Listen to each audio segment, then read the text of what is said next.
Forgiveness, the face of Christ. Forgiveness is for God and toward God but not of Him. It is impossible to think of anything He created that could need forgiveness. Forgiveness, then, is an illusion, but because of its purpose, which is the Holy Spirit's, it has one difference. Unlike all other illusions, it leads away from error and not towards it. Forgiveness might be called a kind of happy fiction, a way in which the unknowing can bridge the gap between their perception and the truth.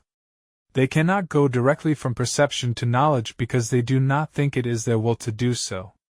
This makes God appear to be an enemy instead of what He really is. And it is just this insane perception that makes them unwilling merely to rise up and to return to Him in peace. And so they need an illusion of help because they are helpless, a thought of peace because they are in conflict. God knows what His Son needs before He asks. He is not at all concerned with form, but having given the content, it is His will that it be understood. And that suffices. The form adapts itself to need, the content is unchanging, as eternal as its Creator. The face of Christ has to be seen before the memory of God can return. The reason is obvious. Seeing the face of Christ involves perception. No one can look on knowledge. But the face of Christ is the great symbol of forgiveness. It is salvation.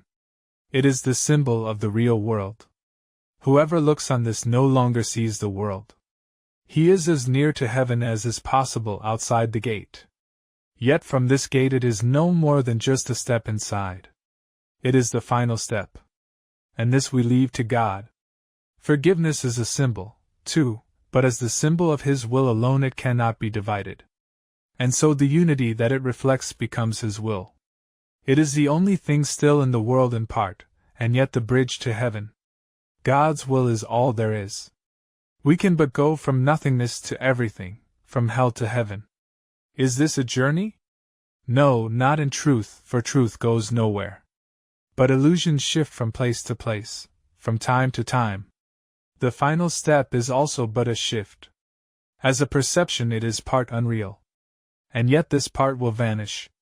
What remains is peace eternal and the will of God. There are no wishes now, for wishes change. Even the wished for can become unwelcome. That must be so because the ego cannot be at peace. But will is constant, as the gift of God. And what He gives is always like Himself. This is the purpose of the face of Christ. It is the gift of God to save His Son. But look on this, and you have been forgiven. How lovely does the world become in just that single instant when you see the truth about yourself reflected there. Now you are sinless and behold your sinlessness. Now you are holy and perceive it so.